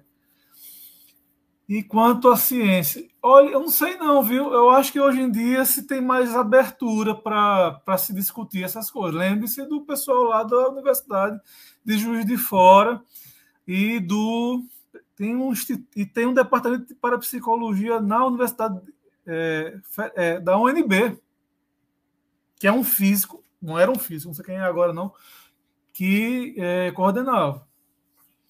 Agora, você não vai ver os jornais rufarem que agora os cientistas em geral se convertem. Até hoje tem físico que busca erro na teoria de Einstein, porque destrói a visão de mundo de Newton, que é a que a gente está acostumado, certo? Demora, gente, demora para, certo? Kardec, Richer, esse pessoal aí, olha o tempo aí que está batendo na porta para entrar nas universidades. Entra por vias indiretas. Porque falta vontade. Olha, não é só. Se for só lógica, tá? Médico, pneumologista não fumava. Tem outros fatores por trás aí, certo? Tem outros fatores por trás aí. A gente se acostuma muito com o modelo, com a visão de mundo, tá? A visão mecanicista. O Capra tem um livro muito interessante falando sobre isso, que é o ponto de mutação. Quem estiver interessado, leia, certo? Que mostra essa questão da ideologia dentro da ciência. Ideologia tem em todo lugar, certo? Agora, no meio espírita também tem a ideologia do poder. Tem uma estrutura de poder onde só aquelas pessoas que se mostram adaptadas ao discurso dominante, elas são aceitas para ascender, né, até as mesas dirigentes e tal. E só vai mudar quando quem está na base começar a pressionar. Certo? Fica mais fácil quando você encontra uma ACEP, quando você encontra, né, um ECK e por aí vai. Fica mais fácil. Você tem até sabe que não está sozinho, não. Agora, quando você sonha que se sonha só, é só um sonho que se sonha só, né? Agora, sonho que se sonha junto muda a realidade. É por aí. Não sei se teria que discutir muitas outras coisas, né, para responder a contento essas duas perguntas. Mas que dá para ter uma ideia mais ou menos do porquê que a gente está nessa situação. É definitiva? Tem que ser assim? Não pode ser de outra forma? Não. Sempre tem a solução. Agora, existe trabalho, insistência. Insistentes nós somos, né, Henry? O ECK bate com a cabeça na parede, bate com a cabeça na porta, bate com a cabeça na janela, como aconteceu comigo ontem, né? Aqui em casa eu bati na janela de vidro, mas a gente vai insistindo, insistindo, insistindo, até que um dia consegue, tal qual a água no rochedo, abrir uma pequenina fresta. E a partir dela nós vamos entrando. Né? Todos os dias aparece gente de tudo quanto é lugar do Brasil e do exterior, querendo algo diferente, reclamando dessa postura religiosa excessiva, quase que clerical, de hermeticamente fechada em si mesmo, sem dialogar com nenhum outro movimento filosófico, científico ou social do nosso tempo. Vamos lembrar aqui sempre a vertente importantíssima do espiritismo, que é a participação dos espíritas na sociedade, engajados em movimentos, participando de atividades político-sociais e não político-partidárias, embora o partidarismo seja necessário como uma forma de instrumento, não só no Brasil, mas em todas as nações civilizadas do mundo, de se dispor ao trabalho a partir das instituições, se candidatar, votar e ser votado, ou seja, longe da demonização da política, que assumiu uma feição bastante característica durante todo o século XX, que, afinal, no século XXI, começa a ter uma mudança de paradigma, com os espíritas efetivamente contestando essas ideias. Henri, vamos abrir o microfone aí para as tuas considerações finais, aproveitando aí a tua experiência em mesas mediúnicas, em atividades organizacionais nas casas espíritas, para traçar esse paralelo futuro entre a condição que temos, essa mudança de paradigma que vem ocorrendo e, de uma forma mais otimista, divisarmos um futuro onde não só o movimento espírita se credencie para dialogar com as ciências e com as filosofias, como também produza conhecimento. Nós nos abstivemos completamente, durante todo o século XX, de produzir conhecimento a partir da mediunidade ou da metodologia da mediunidade nas casas espíritas. Então, você vê perspectiva de crescimento nesse âmbito? Nós temos a faca e o queijo na mão, né? Nós temos, como o Carlos falou, pessoal capacitado para isso, né? Nós temos médicos espíritas, nós temos os médiuns, que são os nossos óculos do mundo espiritual, né? São as ferramentas, e nós temos, principalmente, Allan Kardec, que foi aquele que abriu o caminho para que a gente estudasse, como ele próprio chama, o mundo invisível. Foi a partir daí que a gente descobriu que nós não estamos sozinhos, e que os espíritos estão ao nosso redor se acotovelando. Kardec, no livro Céu e Inferno, ele abre o livro, no capítulo 1, sobre o futuro e o nada. E ele fala que tem dois tipos de pessoas. Os materialistas, e aí ele explica o niilismo, que não acreditam em nada. Nada. Essas pessoas são as que têm a maior quantidade de suicidas, porque se elas chegam a uma situação de não conseguir superar certas situações, elas vão se matam para acabar com o seu sofrimento. E tem os espiritualistas, que acreditam que o futuro depois da morte existe, e esse futuro é que dá a esperança e o conforto para que a gente enfrente determinadas situações aqui encarnados. Eu vou terminar com uma experiência, já que você falou a parte de mesa mediúnica. Em certa vez, eu conversando com um espírito, ele começou a falar que estava sentindo muita dor, que estava sentindo muito problema. Eu comecei a dialogar e eu não percebi que eu estava falando com um espírito encarnado e estava no hospital, na UTI. E comecei a conversar, e ele foi se aliviando, e depois disse que estava muito feliz. Eu falava da doutrina, falava da esperança, que ele ia ter um novo recomeço, que ia ter, que eu imaginar que ele estava ainda em perturbação. Para minha surpresa, 2 semanas depois dessa reunião, chegou o espírito me agradecendo, dizendo que tinha acabado de desencarnar, ou seja, eu tinha conversado com o espírito, ele desencarnou e continuou conversando comigo.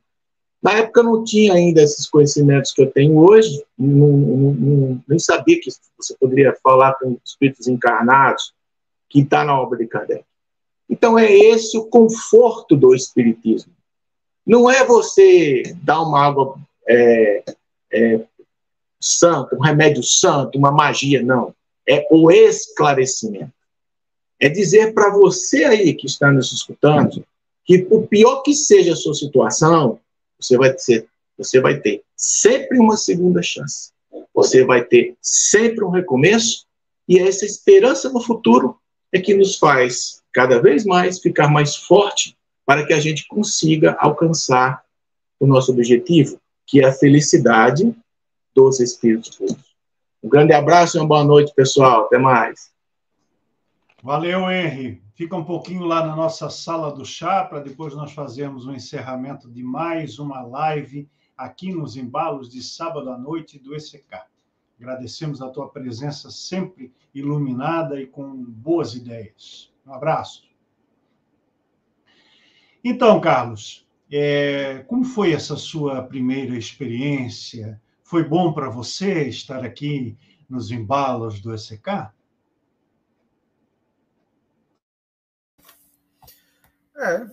Encontrar o ECK, né, participar hoje foi mais ou menos como visitar um oásis no meio do deserto, certo? Dá para refrescar, arejar a cabeça e ver que sempre vai ter algum ponto em que a gente pode pousar e ver que tem esperança, né? Tem esperança para o futuro aí. Então, eu agradeço a oportunidade, espero que tenha dado algum tipo de contribuição, não sei, okay? Mas aqui a gente está para trocar ideias, né? Trocar ideias e ver o que é que se pode fazer. Cada um acendendo na seu pequeno fósforo, acaba iluminando a sala escura inteira, né? Então, a gente fazendo a nossa parte, a gente já muda um pouco a mentalidade dominante, né? Não é fácil, mas é possível, tá? Então, gostei de ver que tem gente interessada nesse tipo de discussão, tá? Espero novas oportunidades, agradeço a todos, tá? O nome do livro do Raymond tem vários, tá? Mas é do Raymond que você quer saber? Eu não sei, né? Eu vou citar alguns, certo? Tem o Vida Depois da Vida, que é o primeiro, que é o mais clássico, e tem A Luz que Vem do Além, que ele vai falar, então, desses casos, né? Já sai um pouco da EQM, já entra no caso de experiências de médicos e enfermeiros no leito de morte, tá? E de médiuns também, tá? Lembrando que embaixo do sol não tem nada de novo, não, tá? Os gregos já faziam isso há muito tempo, tá? Tem um autor chamado Jâmblico de Cálcis, que é do período neoplatônico, já no final do período imperial, que fazia contatos mediúnicos, chamava-se de teurgia, certo? E que o Paulo chamava de diversidade dos carismas. Então, se a gente começar a perceber direitinho, for pesquisar, vai ter muita informação e vai encontrar várias fundações para a gente construir um novo espiritismo. Ou, pelo menos, resgatar Kardec, que é o grande desconhecido, né? A gente idolatra a figura, o retrato dele, mas desconhece a obra. De qualquer maneira, é bom saber que tem oásis como o ECK que estão permitindo o contato desses sedentos do deserto, né, para a gente ver se muda, construir alguma coisa em cima dessas areias. Agradeço a paciência de todos. Obrigado mais uma vez, Marcelo. Até a próxima. Claro que sim, Carlos. Muitas das tuas ponderações foram comentadas aí no nosso chat, claro. Eu, você e o Henry não estávamos acompanhando nem o Facebook, nem o YouTube, mas o pessoal da nossa técnica viu o grau de interação, né, de presença das pessoas, elogiando comentários, elogiando respostas suas e também colocando questões pessoais, vivências pessoais ou leituras que são muito úteis para aquele momento de debate que existe no nosso grupo. Agradecemos a você, não só pela presença, sempre carinhosa, sempre afetiva, sempre com muito conhecimento, como é a tua característica, né? Fazendo essa vinculação da tua especialidade profissional e acadêmica com os conceitos espíritas. Eu só queria te pedir, caso tu lembres de cabeça, qual dos livros do Hernani você recomendaria mais nesse segmento? Para esse tipo de debate que a gente teve hoje sobre EQM, o Espírito, Perispírito e Alma é um livro essencial, esclarecedor, muito bom, tá? Que devia fazer parte de qualquer estante espírita sério. Tá? Entre outros, mas esse se encaixa perfeitamente com a temática de hoje. Muito bem. Então, nosso agradecimento. Com certeza, haverá um segundo tempo desse bate-bola nesse tema e também outros temas que o Carlos é especialista escreve a respeito, também já palestrou a respeito em eventos nossos, eventos Livros Pensadores. Outras oportunidades terá o nosso querido Carlos de voltar à bancada mais simpática da internet, os embalos de sábado à noite. Não temos João Travolta, não temos Olivia Newton-John, que já subiu, inclusive já está no andar de cima, mas temos aí essa gente bronzeada, mostrando o seu valor, como diz Moraes Moreira, na produção do conhecimento espírita e no diálogo sempre afetuoso e fraterno com várias formas de pensamento dentro da pluralidade espírita. Obrigado, Carlos. Peço a você que aguarde lá na sala do chá para nós partirmos para a prece final e o encerramento. Não tem prece, não, essa brincadeira. Mas vai ter o encerramento com a nossa providência de praxe. Muito obrigado, um abraço. E aí, minha gente, você que esteve conosco, 1h51 de trabalho, estamos aqui mais uma vez muito felizes com a sua presença, com a sua participação, a audiência sempre qualificada dentro das plataformas do ECK, e vamos colocar em primeiríssima mão, aí na lousa, a nossa próxima live, que terá data já estabelecida para 11 de março, onde estaremos trabalhando a excelência na atividade mediúnica.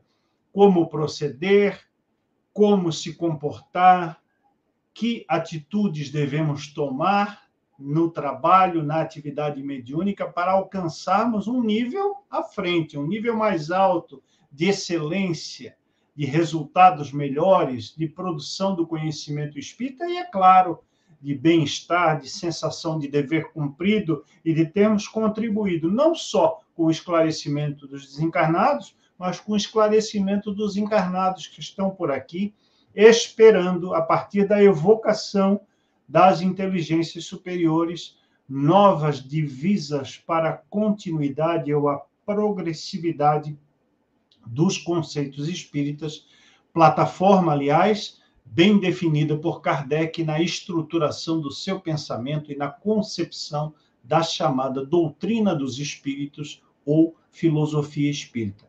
Quero aqui deixar o meu agradecimento a todos vocês que deixaram um pouco os seus afazeres num sábado à tarde, sábado à noite, para estar conosco mais uma vez. Espero que aqueles que estão pela primeira vez tenham gostado da plataforma do ECK, da forma de condução das nossas atividades, da simpatia sempre presente dos nossos convidados, e vamos deixar bem claro que o ano está apenas começando, essa é a segunda live que estamos realizando, e muitos temas importantes, alvissareiros, temas que fazem a gente sair da zona do conforto, terão palco, terão lugar e hora aqui no ECK. A você que esteve conosco, a nossa alegria, a nossa satisfação e até breve. Tchau!